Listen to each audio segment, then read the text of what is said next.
Hello guys. आज हम continue करते हैं सेक्शन 3 को।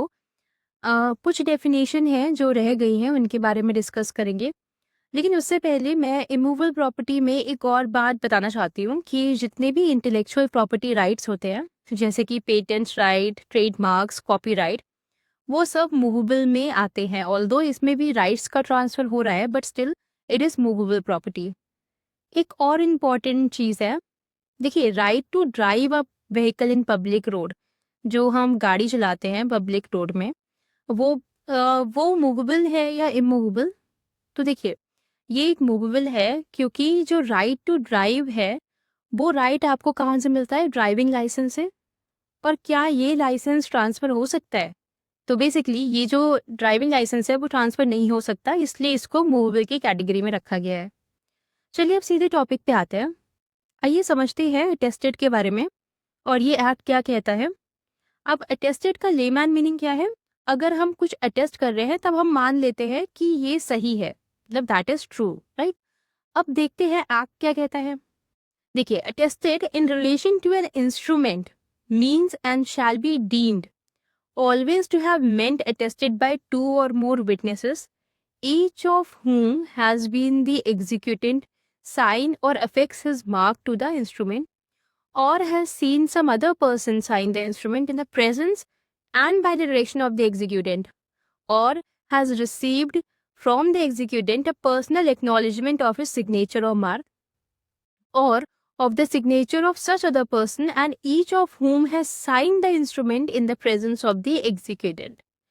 But it shall not be necessary that more than one of such witnesses shall have been present at the same time, and no particular form of attestation shall be necessary. चलिए इस definition को थोड़ा break करते हैं।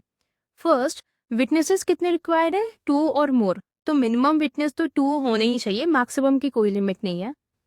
Second, each witnesses saw executant signing it और making mark to the instrument. और या तो उसने देखा हो विटनेस ने, या if anyone on behalf of executant is signing, that witness has seen that person signing on behalf of the executant and under the direction of the executant. Means कि suppose minor को sign करना है, लेकिन minor as per law is not authorise to sign any document, तो उसके behalf में कौन sign कर सकता है? उसके गार्ज, जो माइनर के डायरेक्शन में साइन करेंगे। सो विटनेसेस और जो अटेस्टर है, उसने गार्जियन को साइन करते हुए देखा है in the presence of the minor who is the executant. तो माइनर का प्रेजेंस होना जरूरी है। ओके, सो एग्जीक्यूटेंट कौन होता है? जो इंस्ट्रूमेंट साइन करता है। सपोज अगर आपने प्रॉपर्टी सेल की है, तो जो सेलर है वो एग्जीक्यूटेंट होगा, वो इस सेल को इफेक्ट देगा। फोर्थ है, एंड एग्जीक्यूटेंट ने एक रिटन में लिख कर दिया है विटनेस को कि आइदर उसने या उसने जो पर्सन ऑथराइज किया था, उस इनमें से कोई किसी ने भी साइन किया है या अपना मार्क फिक्स किया है। और लास्ट है कि दोनों विटनेस को एक साथ प्रेजेंट होना जरूरी नहीं है एक ही टाइम पे, दोनों अलग अलग टाइम पे भी अटेस्ट कर सकते हैं। लेकिन जब वो अटेस्ट कर रहे होंगे तब एग्जीक्यूटेंट का प्रेजेंट होना वहां पे जरूरी है। और एक चीज और इसमें दी है कि इस अटेस्टेशन का कोई फॉर्म या फॉर्मेट नहीं है। ठीक है, अब इसको थोड़ा समराइज करते हैं। अब देखिए, इसमें एक्चुअली अटेस्टेशन का प्रोसेस बताया है कि जो अटेस्टर है वो मिनिमम 2 पर्सन होने चाहिए, मैक्सिमम की कोई लिमिट नहीं है। दूसरा, जो एग्जीक्यूटेंट है और other person authorise by the executant, वो अटेस्टर के सामने इंस्ट्रूमेंट साइन करेंगे या अपना मार्क लगाएंगे। एंड